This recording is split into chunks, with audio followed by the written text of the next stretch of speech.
오늘 교수님께서 한 1시간 정도 강의해 주시고 그 다음에 질의응답 또 자유롭게 하고 그렇게 진행하도록 하겠습니다. 자, 그럼 이필찬 교수님 강의해 주실 때 저희 열렬한 박수로 다 음속을 해제하시고 열렬하게 박수로 좀 환영해 주시기 바랍니다. 여러분 반갑습니다. 네, 잠깐 제가 기도하고 시작할까요? 하나님 아버지 감사합니다. 오늘 CLF 우리 변호사님들과 함께 종말과 세계관이라는 그런 주제를 가지고 생각하는 시간 갖기로 했습니다. 이 시간 주님께서 마음을 모아주시고 우리가 이 시간을 함께 나눌 때 헛된 시간이 되지 않게 도와주시고 정말 기억에 남는 그런 보람 있는 그런 시간 될 수 있도록 도와주십시오. 끝나는 시간까지 함께 하실 것을 믿사옵고 예수님의 이름으로 기도드립니다. 네, 여러분들 이렇게 온라인 통해서이긴 하지만 이렇게 만나게 돼서 굉장히 기쁘게 생각하고요. 사실은 이제 뭐 한 거의 1년 넘게 1년 반 정도 넘게 이 코로나 시대를 우리가 경험해가는 어떤 면에서 되게 좀 새로운 경험이지 않나 싶어요. 한 10년, 20년 후에 그런 시절이 있었구나 하는 그런 역사의 한 페이지를 남길 수 있는 그런 시간들인데요. 이런 시대에 함께 우리가 살고 있고 함께 호흡하고 있다는 게 또 하나의 동지의식 그런 게 좀 있을 것 같아요. 음, 또 그런 시간 속에 또 요 시간 2011년 5월 27일 요 시간 5월 28일인가요? 5월 27일 어쨌든 27일이든 28일이든 이 시간에 또 종말과 세계관이라는 주제를 가지고 함께 시간을 가지게 되었다는 것도 우연이 아니지 않겠나 하는 생각을 좀 해봅니다. 여러분들과 함께 나눌 주제는 보신 것처럼 종말과 세계관입니다. 다소 되게 추상적일 수 있는 그런 단어들이죠. 종말도 그렇고 세계관도 그렇고. 그런데 이게 그렇지 않습니다. 이게 굉장히 실제적이고 굉장히 피부에 와닿아 있고 우리가 지금 매일매일 살아갈 때 부딪히는 문제이기도 합니다.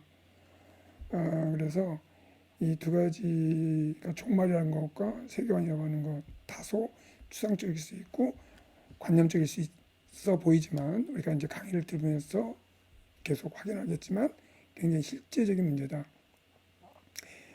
음, 제가 왜 이런 주제를 선택했는가 하는 것은 사실 세계관이라고 하는 것은 누구나 다 갖고 있습니다.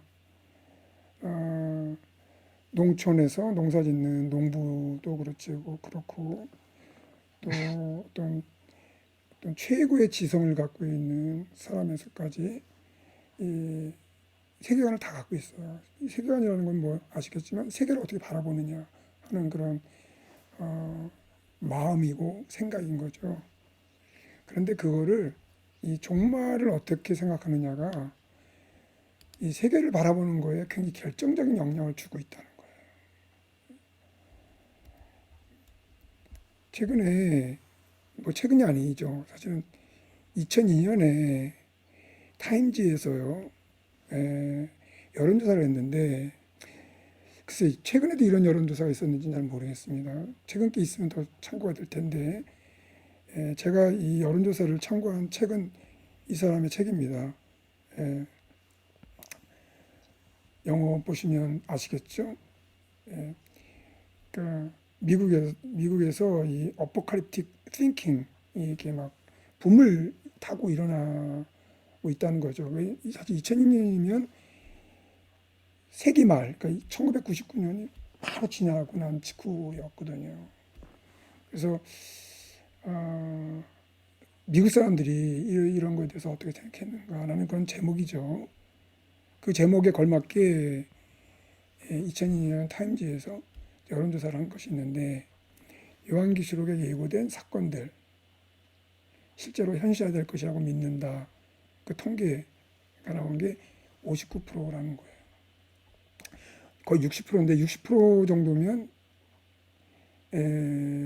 전혀 이런 생각 없이 사는 사람 말고 거의 다 요한계시록에서 예고된 사건들이 실제로 일어날 것이다. 예, 사실은 이제 뭐 이건 좀 설명이 필요합니다. 요한계시록에서 예고된 사건들이 뭐냐? 물론 이렇게 여론조사를 하는 거는 이게 이제 문자 그대로 일어난다고 생각하는 거예요. 저는 이제 에, 에, 이거에 대해서 동의하지는 않아요. 요한계시록 해석의 방법이 좀 다른데 요한계시록의 뭐 심판에 대한 이인 심판, 나빠 심판, 대리 심판이 있지 않습니까?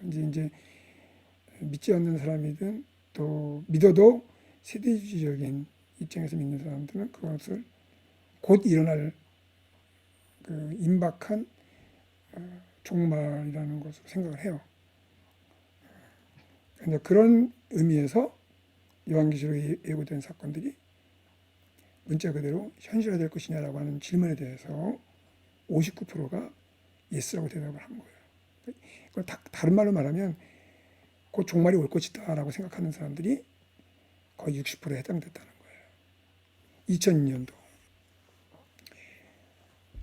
이 팬데믹 시대를 거치고 나서 제 생각에는 이게 더 퍼센티지가 올라갈 수 있는 가능성이 더 크다. 자, 이 말씀을 왜 드리냐면 많은 사람들이 종말에 대해서 생각하고 산다는 거예요. 예. 그게 어떤 형태의 종말인지 모르지만 어쨌든 많은 사람들이 종말에 대해서 그 어떤 형태로든지 생각을 하고 사는데 아까 말씀드린 것처럼 어떤 형태이든 그러니까 제가 왜 종말에 대해서 이렇게 좀 여지를 남겨놓냐면 제가 이제 여러분들에게 종말이 이런 것이다라고 말씀드리려고 하는 게 있고 또 제가 종말이 이것인데 그것이 아니다라는 아닌 쪽으로 생각하는 사람들이 또 있고 그래서 제가 그걸 다 열어놓고 말씀을 드리는 거예요. 어떤 형태의 종말이 존재한다면 종말이든 그런 종말에 대해 어떻게 생각하느냐가 세계관을 결정한다. 그러니까 이 세상을 어떻게 바라보고 이 세상을 어떻게 살아가고 이제 결정한다.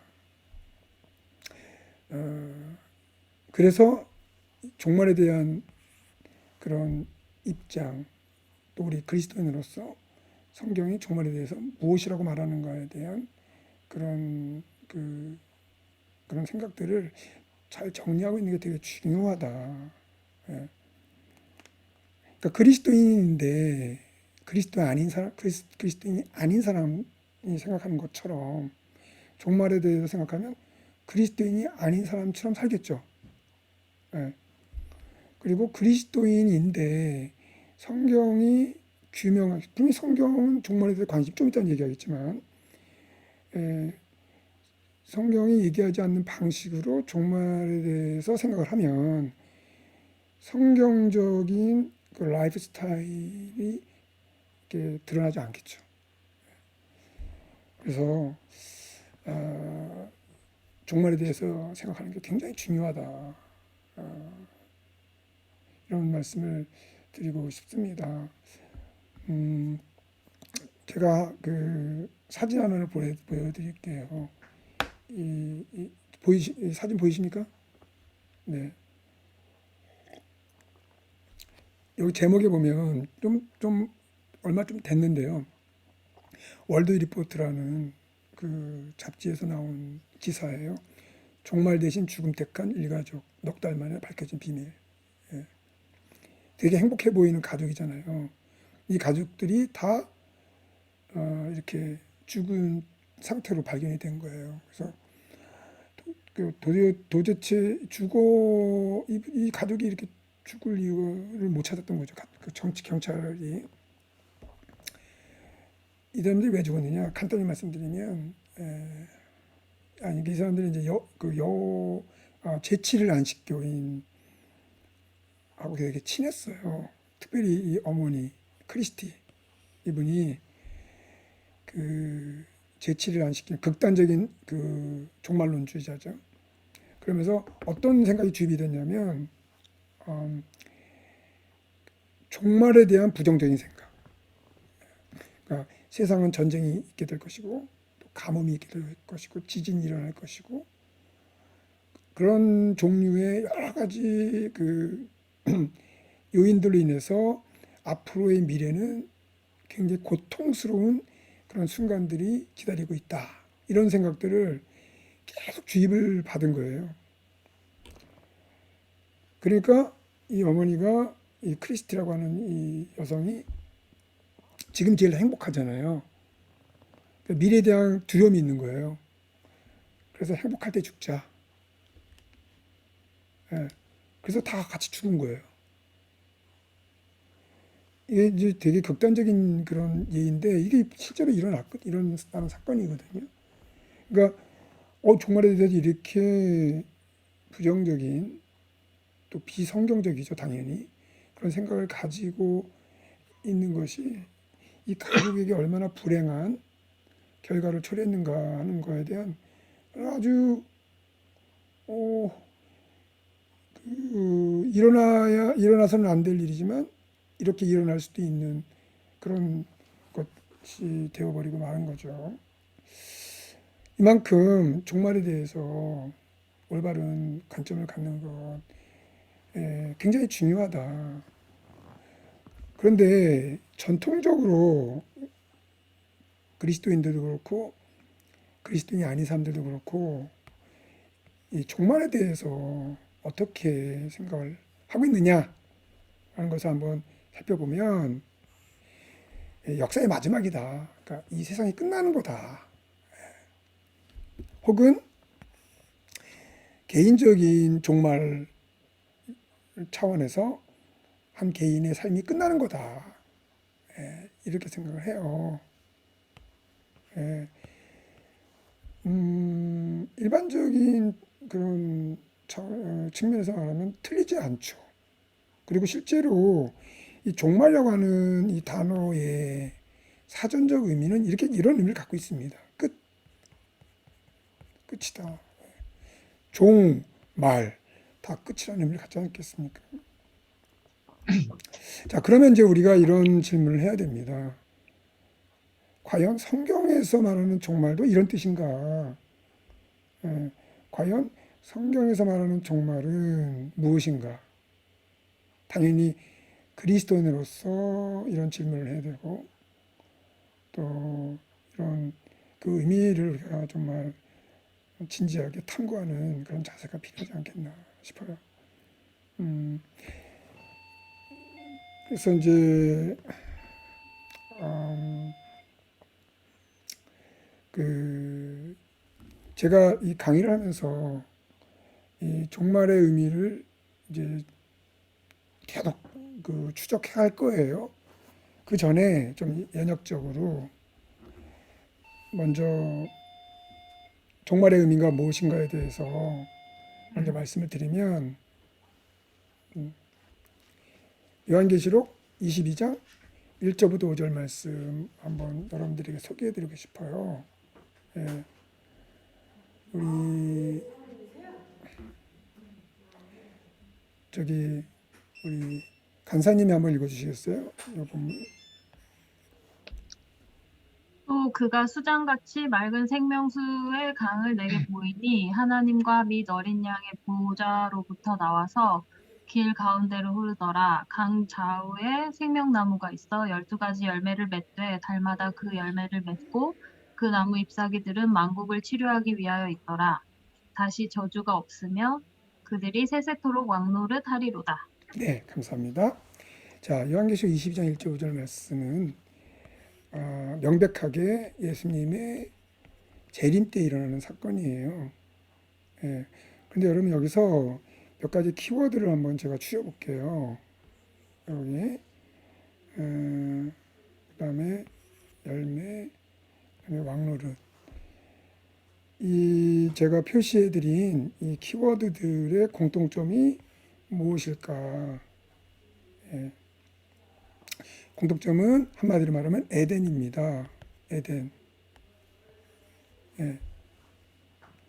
그러니까 에덴 모티브가 지금 예전 재림 때 발생하는 그러한 시츄에이션에 대한 것을 그 제가 그 영어를 한번 표현을 해볼게요. 캐릭터라이즈 시킨다. 캐릭터라이즈.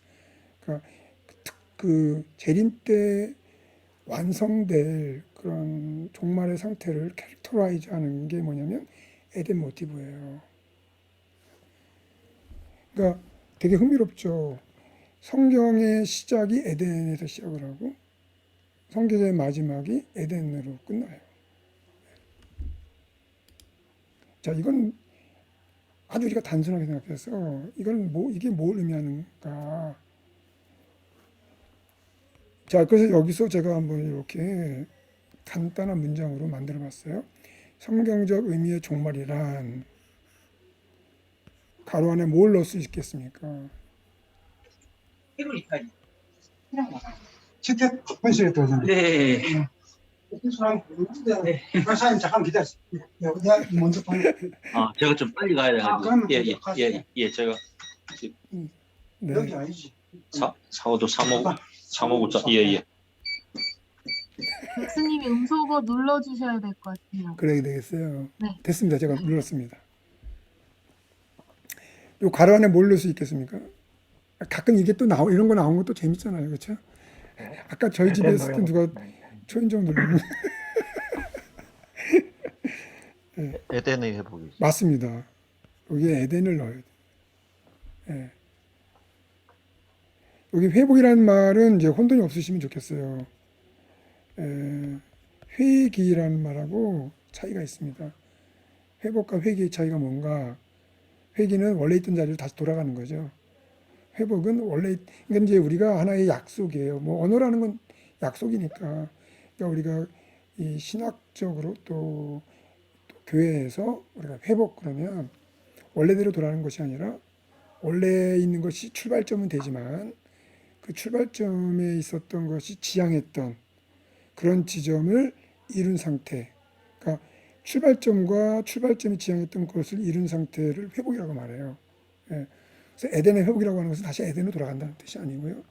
에덴이 지향했던 에덴에서 출발은 하지만 에덴이 지향했던 그 지점을 이룬 상태. 그게 바로 지금 계시록 22장 1절부터 5절 말씀의 이 상황이거든요. 그래서 성경적 의미의 종말이란 에덴의 회복이다라고 하는 것을 요 22장 1절부터 5절 말씀을 가지고도 간단하게 이러한 명제를 이끌어낼 수가 있습니다.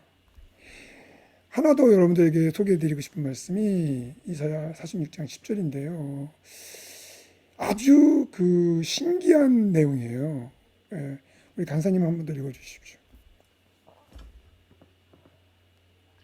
내가 시초부터 종말을 알리며 아직 이루지 아니한 일을 옛적부터 보이고 이르기를 나의 뜻이 설 것이니 내가 나의 모든 기뻐하는 것을 이루리라 하였노라. 네, 감사합니다. 요 시초부터라는 말은 창세기 1장 1절에 태초에라는 말하고 똑같은 말이에요. 근데 이제 전치사 하나만 틀립니다. 창세기 1장 1절은 태초에 그래서 그 in the beginning 그랬잖아요. 그 히브리어로는 이제 베라는 단어가 쓰이는 건데 여기서는 부터라고 하는 단어 전치사가 사용돼요. 민이라는 히브리어인데 from이죠. from 태초에서부터 하나님은 종말을 말씀하셨다. 종말을 알려주셨다. 이게 무슨 말일까요? 하나님은 태초부터 종말을 말씀하셨다. 굉장히 심오한 말씀입니다. 일단은 이 말씀을 통해서 보면 태초, 다시 말하면 창조랑 종말은 되게 가까운 사이구나. 이걸 우리가 알 수가 있습니다. 태초와 종말은 굉장히 밀접한 관계구나. 여기서도 지금 그렇지 않습니까? 이 종말이 어떻게 특징과 캐릭터라이즈 되느냐. 근데 창조에 있어서 에덴을 가져와서 종말의 어떤 상황을 이렇게 대표적으로 보여주고 있어요. 자, 그럼 여기서 태초부터 종말을 알려주셨다는 게 무슨 뜻인가 살펴보면, 자, 저는 하나님은 플랜 A와 플랜 B가 있었다 이렇게 생각을 해요. 자, 플랜 A는 뭐냐면 태초에 하나님은 그 천지 만물을 지으시고 에덴을 창설하시고 에덴에다가 아담을 두시고 거기다 생명나무도 두시고 선악과도 두시고 이런 모든 과정에서 하나님이 계획하신 게 있었어요. 그 계획하신 게 뭘까?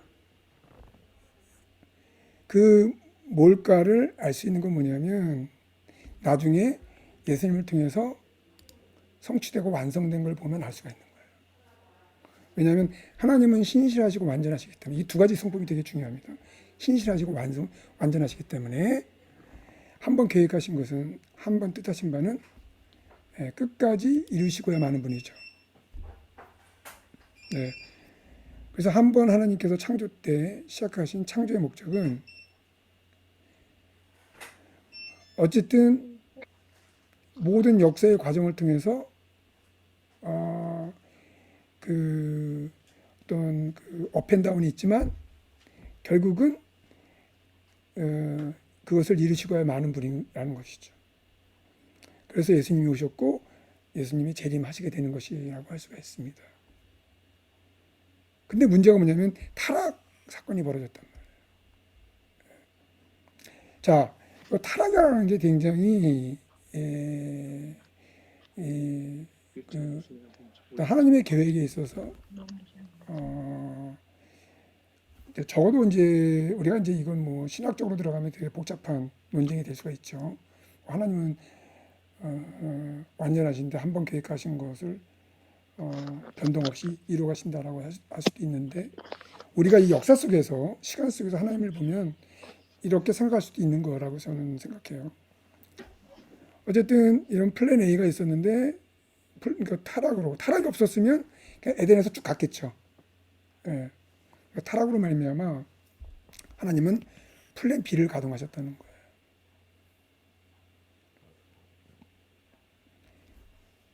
그게 뭐냐면 이제 좀 이따도 보겠지만 그 에덴에서 아담의 역할과 기능을 그 계승하고 회복할 수 있는 그런 인물들을 계속 부르시고 또 그런 어떤 환경들을 계속 만들어 가신다는 거죠. 다시 한번 이 타락이 없었다면 예를 들어서 아담이 타락하지 않았다면 이제 여러분들의 이해를 돕기 위해서 하나 예를 들어서 말씀을 드려보겠습니다. 아담이 타락하지 않았다면 궁극적으로 어떤 상태가 되었을까요?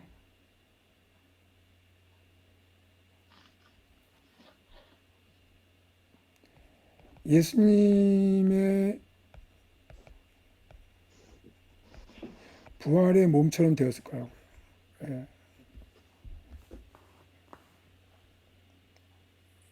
그러니까 예수님이 오셔서 부활하시고 이렇게 몸을 가지게 되신 것은 아담의 그 실패를 회복하기 위해서 둘째 아담, 마지막 아담으로 오셔서 아담이 타락하지 않았다면 이루었을 그 상태를 보여주신 거예요. 그래서 이게 이제 플랜 B입니다. 플랜 A는 뭐냐면 타락하지 않았다면 아담이 이런 상태로 이런 상태에 도달했을 것이다. 이게 플랜 A예요. 근데 이제 현실은 타락했다는 거죠. 타락한 이후에 이 플랜 B를 가동해서 마침내 이런 상태에 이르게 되었다.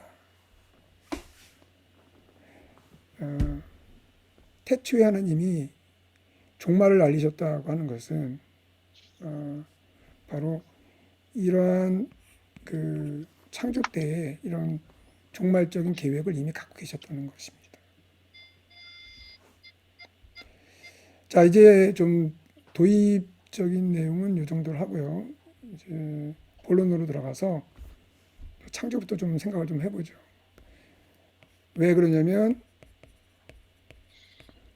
종말과 창조는 서로 밀접한 관계를 가지고 있고 종말에 대해서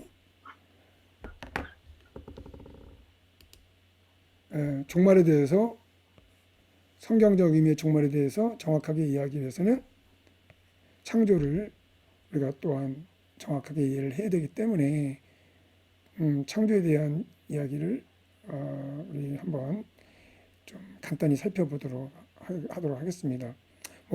우리는 창조에 대해서 많이 들어왔기 때문에 많은 설명이 필요하지는 않죠. 알고 있는 내용이긴 하지만 다시 그런 의미에서 창조의 목적은 완전하시고 신실하신 하나님께서 자신의 영광을 위해 만물을 창조하셨다. 그럼 창조의 의미가 뭐냐? 여러분들께서 존 월튼이라는 분 들어보신 분들 많으실 거예요. 그렇죠? 월튼. 이분의 입장을 저는 굉장히 좀 지지하고 또 이분의 입장을 많이 배우고 있습니다. 이 월튼의 입장을 좀 참고해서 여러분들에게 창조란 뭐냐, 창조의 의미가 뭐냐, 무질서를 질서의 상태로 정돈하는 그런 과정이다. 이렇게 말씀드릴 수가 있습니다. 실제로 창세기 1장 1절에 보면 1장 2절에 공허하고 혼돈 그리고 이제 수면이 있다고 그러잖아요. 고대 근동의 세계관은 이 물이 온 우주를 다 싸고 있다는 생각을 했었다는 거죠. 그래서 이 성경의 그런 세계관도 고대 근동의 세계관과 구별되는 부분이 분명히 있지만 또 그걸 공유하는 것도 있는 것을 우리가 이제 생각을 할 수가 있습니다. 그래서 고대 근동의 그런 우주관을 성경에서도 이렇게 영향을 받아서 이렇게 반영하는 그런 부분이 있는데 그게 바로 수면이라고 하는 것이죠. 이 수면이라고 하는 게 공허와 혼돈의 특징을 가지고 있어요. 그래서 1장 2절에 보면 하나님의 영이 수면 위에 운행하시더라 그러지 않습니까? 공허와 혼돈의 이 수면에 하나님의 영이 운행하시자 1장 3절부터 어떤 일이 벌어지냐면 질서의 상태가 돼요. 근데 이 질서는 분리와 채움의 두 가지 과정을 통해서 이 질서가 잡혀요.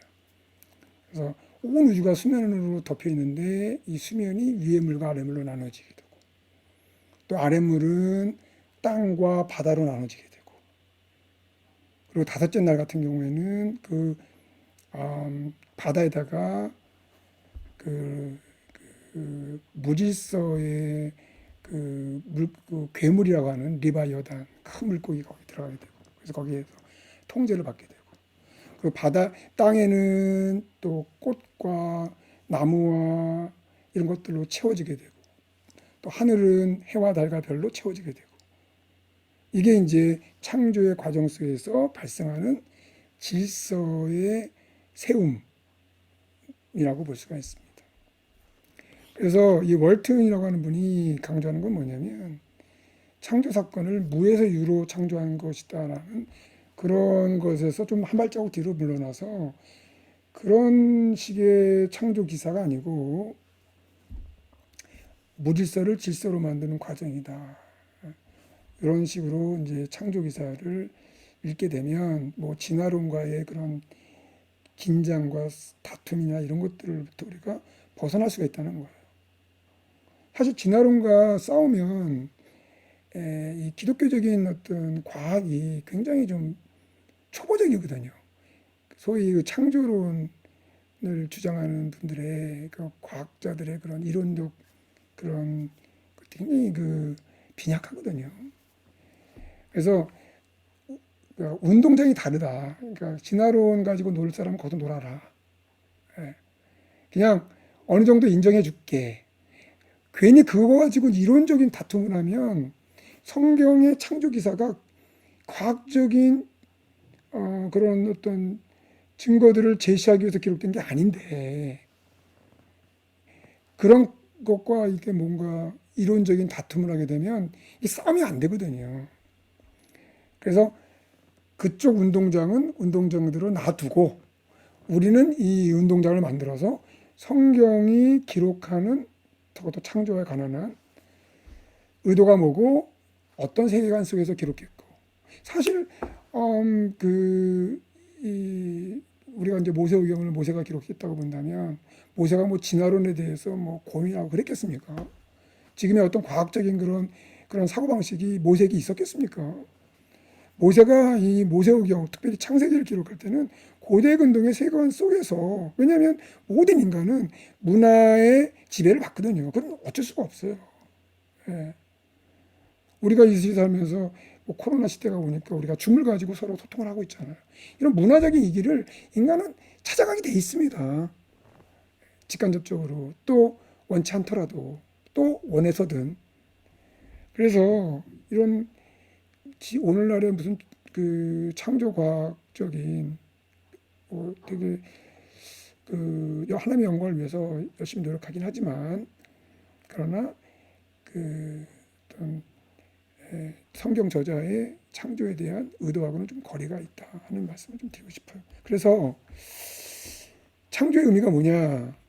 무질서를 질서의 상태로 정돈하는 과정이다. 예. 자, 그러면 타락한 이후에, 그러니까 타락이라는 건 뭐겠습니까? 다시 질서가 무질서로 바뀐 거죠. 예. 그러면 회복이라는 게 뭐겠습니까? 회복.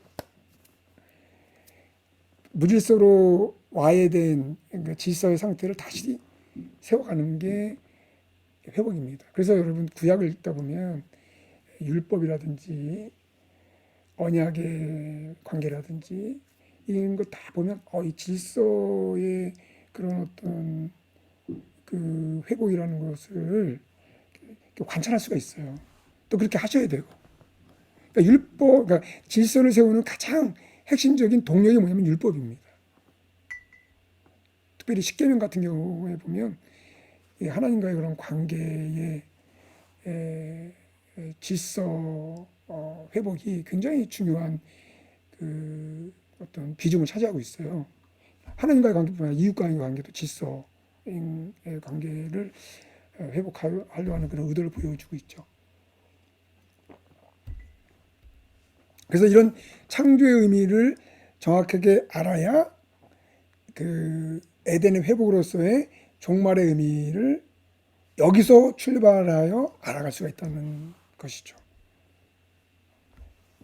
아담만 보더라도 이제 그 하나님의 형상대로 지음받아서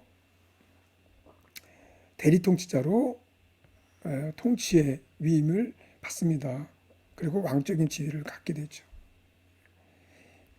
그러니까 아담의 지위, 아담의 정체성은 하나님의 형상대로 지음받아서 하나님의 통치를 대리하도록 세움을 받은 거예요. 이게 이제 에덴에서의 그런 아주 중요한 질서 중에 하나죠. 그러면 이제 그 인간의 어떤 존재로서 창조의 회복을 한다 라고 할 때 그 인간의 역할과 기능을 이 최초로 지음받은 아담에게서 그 답을 얻을 수가 있는 것입니다. 그 모델을 우리가 찾아갈 수가 있는 것이죠. 또 에덴의 특징을 보면 일단 에덴은 우리말 번역에 동산이라고 번역이 되어 있잖아요. 동산이 아니라 정원입니다. 가든. 그래서 영어로는 정확하게 가든 오브 이든이라고 되어 있지 않습니까? 근데 이 여러분 정원이라고 하는 게 질서에 굉장히 중요한 그 특징을 가져요. 그러니까 야산에 막 잡풀도 있고 한 것과 정원과의 차이는 관리에 의해서 정돈되어 있는 상태, 바로 정원인 거죠. 그래서 우리가 에덴은 정원이라고 하는 그 환경에 의해서 질서의 대명사라고도 할 수가 있어요. 에덴. 그 다음에 에덴이 갖고 있는 요소들을 보면 물, 강, 식물, 보석, 성전, 안식 이런 것들이 있습니다.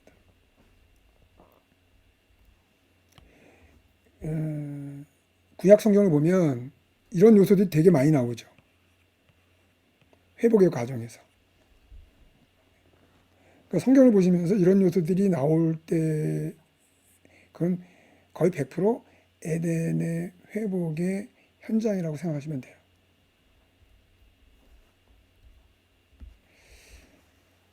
자, 근데 이제 불행하게도 타락을 했습니다. 예. 이제 아까 말씀드린 것처럼 타락하지 않았다면 플랜 A로 그냥 에덴에서 쭉 갔을 뻔했죠. 근데 타락으로 인해서 이제 플랜 B가 가동이 된 거죠. 그러니까 타락하지 않았다면 에덴에서 이루었을 하나님의 뜻과 계획이 타락한 이후에 전혀 변동 없이, 그러나 환경은 달라졌죠. 타락하기 전에 에덴하고 타락한 이후에 세상하고는. 그리고 이것을 하나님의 그런 회복, 창조 회복을 이어갈 파트너. 하나님은 에덴에서 아담을 하나님의 형상대로 지으시고 세우신 것처럼 타락한 이후에도 아담과 같은 존재를 항상 세우십니다. 그걸 우리가 이제 언약의 파트너라고도 말을 할 수가 있죠. 그래서 한번 이런 질문을 좀 재미삼아 좀 해볼 수가 있을 것 같아요. 하나님은 이 타락의 시점에서 무엇을 선택하셨는가? 포기 아니면 회복?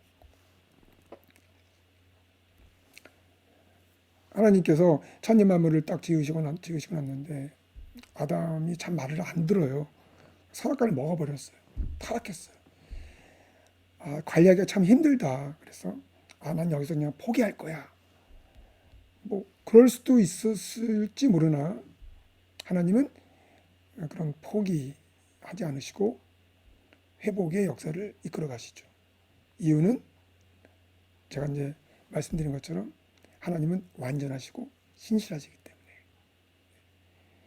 하나님이 처음 가지셨던 그런 창조의 목적을 포기할 수 없으셨던 거죠. 그래서 회복의 역사를 이끌어 가시는 것입니다. 그래서 타락한 이후에 구약의 역사는 바로 회복을 향해서, 그걸 다른 말로 말하면 에덴 회복이라는 것이 종말이기 때문에 종말을 향해서 역사가 진행되는 것이죠. 그 역사의 그런 진행 과정에서 몇 가지 이제 여러분들이 하면 구약 성경을 오늘 함께 나눈 그런 관점에서 한번 읽어보세요. 어떻게 에덴 모티브가 나오는가? 뭐 물, 강, 그리고 나무, 그리고 뭐 무슨 보석 이런 것들을 한번 어떤 상황에서 어떤 정황에서 나오는가를 한번 이렇게 살펴보시면 굉장히 많이 나올 겁니다. 굉장히 많이 나옵니다. 생각보다. 그래서 이제 그걸 다 얘기할 수는 없고 몇 가지 대표적인 거면 몇 가지 예시를 위해서 소개를 해드리면 창세기 12장 1절부터 3절에 하나님이 아브람을 부르시잖아요. 왜 하나님이 아브람을 부르셨을까? 그리고 하나님이 아브람을 부르셨을 때 아브람에게 약속하신 약속의 내용을 한번 보시면 왜 하나님은 아브람에게 이렇게 약속하셨을까? 그런 어떤 생각을 좀 하게 되는데요. 우리 간사님 한번 읽어주세요. 여기 많이 피곤해 보시네. 제가요? 예. 네, 좀 릴렉스하면서 들으세요. 네. 그 리프레시를 위해서 한번 읽어주세요. 여호와께서 아브람에게 이르시되 너는 너의 고향과 친척과 아버지의 집을 떠나 내가 내게 보여줄 땅으로 가라. 내가 너로 큰 민족을 이루고 내게 복을 주어 내 이름을 창대하게 하리니 너는 복이 될지라. 너를 축복하는 자에게는 내가 복을 내리고 너를 저주하는 자에게는 내가 저주하리니 땅의 모든 족속이 너로 말미암아 복을 얻을 것이라 하신지라. 네, 감사합니다. 자, 여기에 보면 몇 가지 중요한 문구를 제가 표시를 했습니다. 색깔로. 땅으로 가라. 그 다음에 큰 민족을 이루고 내게 복을 주어. 복이라는 게 자주 나오죠. 복을 내리고 복을 얻을 것이라. 그 다음에 너는 복이 될지라. 그랬습니다. 땅, 큰 민족, 복.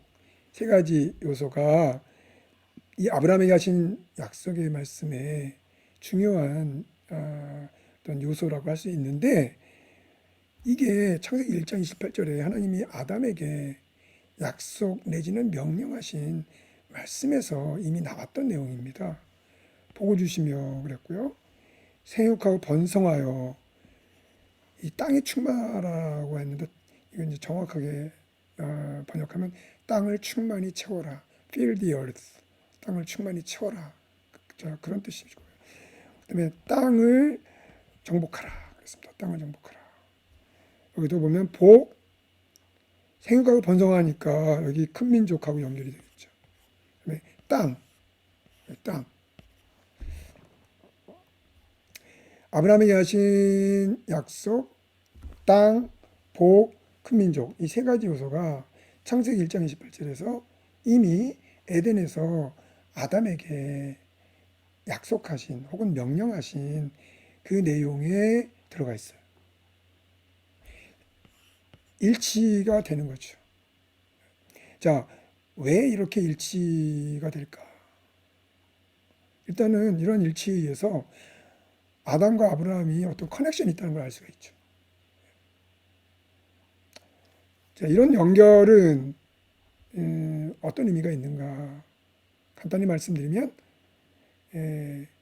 아담을 통해서 하시고자 하셨던 창조의 목적, 아담을 통해서 이루시고자 하셨던 창조의 목적을 아브라함을 통해서 회복하시겠다는 의지의 표현입니다. 그러니까 아브라함의 등장은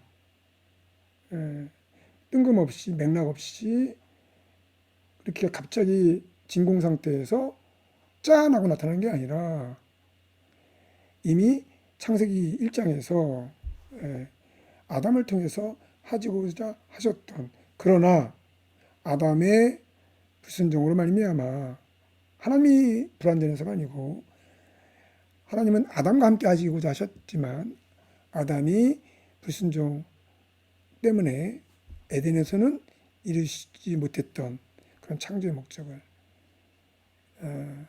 아브라함을 통해서 회복하시고 이루어 가시겠다라는 그런 의지를 여기서 보여주고 있다라고 하는 것입니다.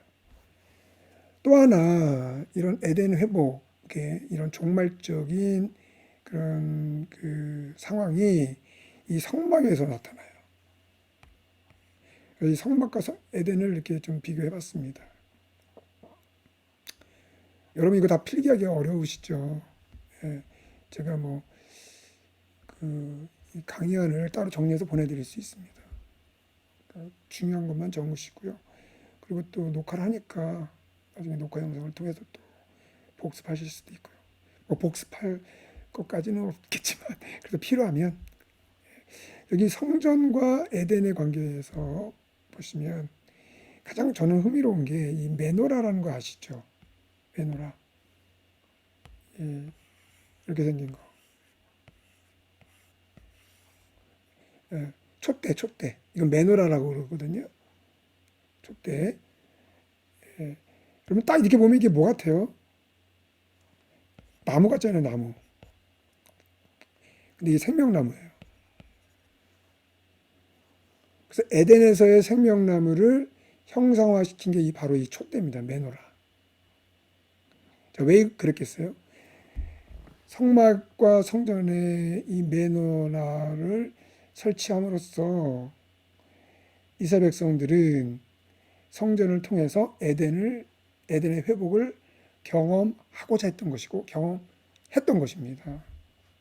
예, 생명의 회복을 체험했던 것이죠. 그 다음에 출입구도 동쪽에 나 있고요.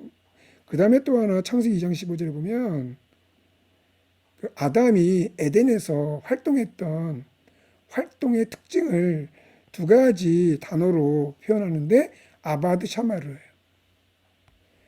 정원을 경작하고 지키는 것입니다. 경작은 익스텐션, 에덴의 질서를 더 확장시키는 의도가 있는 것이고요. 지키는 건 뭐냐면 외부의 뱀과 같은 그런 존재로부터 지키는 그런 특징을 또 갖고 있습니다. 사실 에덴에 대해서 얘기하면 이 논쟁거리가 되게 많아요. 그럼 악의 세력이 외부에 있었냐? 뭐 그런 여러 가지 질문이 있을 수 있는데 지금 그런 거 우리가 논쟁하는 게 목적이 아니니까 그런 건 놔두고요. 어쨌든 아바드 샤마르. 근데 이게 민수기 3장 7절, 8절, 8장 26절, 18장 5절, 6절 등에서 레위인들이 성소에서 행하는 의무를 묘사하는 구절에서 똑같이 아바드 샤마르가 나와요. 이런 관계는 뭘 의미하냐? 예, 이게 서로 이제 관계가 되는데 에덴에서 아담은 제사장적 그런 사역을 했었다는 것이고, 그리고 성전에서 레위 제사장들은 에덴에서 아담의 역할과 기능을 감당함으로써 에덴의 회복을 도모했다라는 말이 되는 것입니다. 그 외에 이제 보석들, 성전에 보면 보석들 많이 있잖아요. 그게 에덴에서의 보석을 이렇게 반영하고 있다고 볼 수 있습니다. 뭐 걸어 다니셨다라고 하는 거든지, 그다음에 에덴에서 흘러나오는 강, 성전에서 흘러나오는 강, 뭐 이런 폐행적 관계들이 성전을 통해서 에덴을 회복하고 경험하는 그러한 환경을 조성해 주었다. 그러면 이스라엘 백성들이 성전에서 에덴을 회복하고 에덴을 경험한다. 이게 바로 종말적인 사건인 거예요. 네.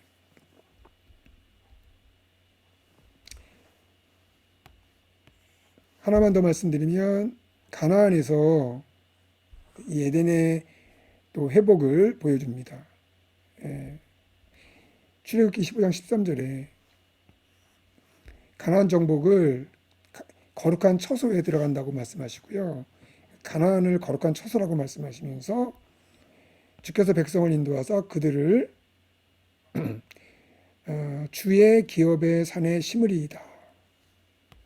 여기서 그들은 이스라엘을 가리키고요. 이 심는다라는 것은 어디에 주로 사용되는 동사이겠습니까? 나무를 심는다는 것이죠. 나무를 심는다. 그런데 이스라엘을 심는다고 합니다. 그러면 이스라엘은 나무의 이미지를 지금 내포하고 있게 되는 거죠. 그러니까 나무를 심듯이 하나님은 이스라엘을 가나안에 들어가게 하시겠다는 거예요. 그럼 여기서 가나안은 이 나무와 함께 어떤 이미지가 같이 이렇게 동반된다고 보여집니까? 정원이에요. 에덴 정원에서 하나님이 식물을 심듯이, 그것도 가지런히 에덴의 회복으로서 또 하나님의 거룩한 처소로서 가나안에다가 하나님께서 이스라엘 백성들을 식물을 심듯이 심으신다. 실제로 이사야 5장에 보면, 제가 이제 여기 본문에는 소개하진 않았지만 이사야 5장에 보면 뭐 기억하실 분 기억하시겠습니다. 하나님이 이스라엘 백성들을 가나안에 들이신 것에 대해서 말씀하실 때 어떤 식으로 비유해서 말씀하시냐면 극산품 포도나무를 내가 심었다. 자, 이런 그 내용은 가나안 정복 사건조차도 에덴의 회복의 그런 과정 속에 있다. 다시 말하면 종말적 사건이다. 이렇게 말할 수가 있겠습니다. 이 말은 여기서 이제 창세기 2장 8절에 동방의 에덴에 정원을 창설하시고 되어 있지 않습니까? 우리말에 번역되어 있는데 창설하신다는 게 심으신다는 단어예요. 심으시다. 이 단어가 이 출애굽기 15장 17절에 이거 심는다는 단어가 똑같은 단어예요. 그러니까 에덴을 심는 거하고 그리고 이스라엘 백성들을 가나안에 심는 거하고 평행적인 관계를 보여주고 있는 것이죠. 그래서 에덴의 이미지를 가나안 정복에 적용하고 있다라고 볼 수가 있는 것입니다. 구약에서 이 에덴 회복이 가장 최고의 절정에 이른 시점이 바로 다윗입니다. 그래서 사무엘하 7장 1절에 보면 여호와께서 주의 모든 원수를 무찌르사 왕으로 궁에 평안히 살게 하신 때에 이렇게 되어 있는데요. 제가 이걸 이제 히브리어를 가지고 직역을 좀 해봤습니다. 조금 그 번역을 조금은 좀 그 원문에 조금 벗어나서 제가 이렇게 번역을 해봤습니다. 여호와께서 주의 모든 대적들로부터 여호와께서 주의 모든 대적들로부터 안식을 주셨다. 그러니까 굳이 여기서 안식이라는 단어를 쓰고 있다는 거죠. 우리말 번역에는 그냥 평안히 살게 하신 때라고 번역을 했는데 저는 이것을 안식을 주셨다. 이렇게 이제 번역을 하고 싶고요. 그 다음에 이제 요거에 대한 이제 헬라어 번역, 그러니까 그 70인역이죠. 70인역 번역을 보면 또 이게 또 흥미로워요. 주께서 다윗에게 주의 모든 대적들로부터 가나안 땅을 상속하게 하셨다. 가나안 땅을 상속하게 하셨다. 사실 이 가나안 땅을 상속한 거는 하게 하신 거는 사실 여호수아를 통해서 하셨죠. 근데 왜 다윗 시점에 와서 굳이 여호수아 때에 했어야 했던 가나안 땅을 상속했다는 말을 사상스럽게 쓰고 있을까?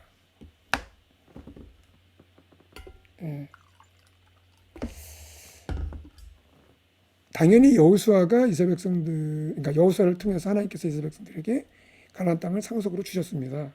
기업으로 주셨죠. 그런데 충분하지 않았습니다. 그걸 어떻게 할 수 있냐면 사사 시대를 거치면서 여호수아 시대의 가나안 정복에 뭔가 불충분한 것들이 있었다는 걸 보여줘요. 근데 그 불충분한 것들을 완전히 충족시키는 것이 바로 다윗 왕을 통해서라는 거죠. 방금 전에 제가 가나안 정복의 의미가 뭐냐? 에덴의 회복이다. 창조의 회복이다. 라고 말씀을 드렸습니다. 이것을 그 구약적인 그 프레임 속에서 최고의 절정의 순간에 이르게 한 인물이 바로 다윗이다. 그래서 후대에 그 다윗이 메시아의 모델이 되는 이유가 되는 것이고, 그리고 메시아의 모델로, 그러니까 다윗을 모델로 해서 메시아가 하는 사역은 뭐냐? 바로 이 새 창조의 사역이고 에덴 회복의 사역이라는 것입니다.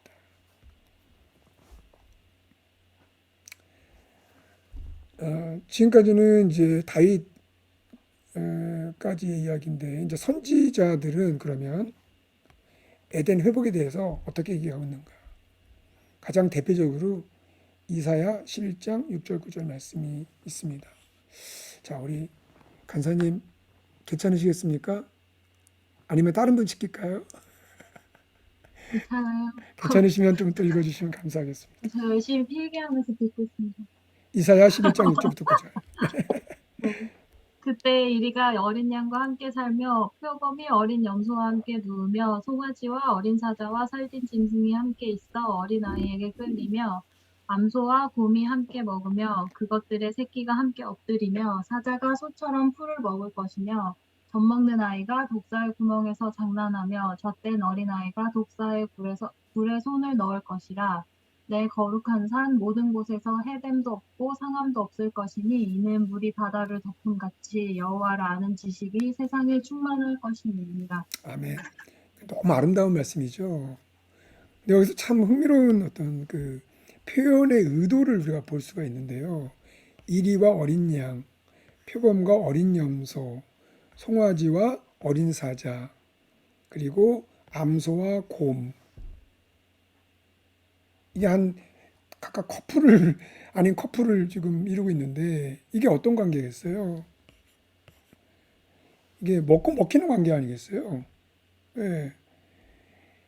그러니까 1위는 어린 양을 보고 군침을 흘리겠죠. 표범 역시 어린 염소를 보고, 그리고 어린 사자지만 어린 사자도 사냥의 어떤 그런 살기가 있기 때문에 송아지가 먹잇감이죠. 그리고 곰 앞에 암소. 이거는 정말 그야말로 이 살육이 벌어질 수 있는 현장인데 그게 아니라 같이 먹고 같이 눕고 같이 평화롭게 지내는 모습이에요. 이거는요, 에덴 동산에 대한 재해석이고요. 그러니까 에덴 동산은 이런 게 잘 장면이 안 나왔잖아요. 근데 이사야가 에덴 동산은 이랬을 거야. 그렇게 회상할 뿐만 아니라 미래의 에덴의 회복을 또 그리고 있는 거예요. 그러니까 이게 되게 이중적이죠. 에덴은 이랬을 거야. 근데 그렇게 과거에만 머물러 있는 게 아니죠. 만약 그랬다면 그건 회귀가 되는 거예요. 회귀. 회귀가 아니라 회복을 내다보기 때문에 이것이 미래의 이러한 회복의 상태를 꿈꾸고 있는 거죠. 이게 이제 메시아 왕국이라고 할 수가 있는 것이고요.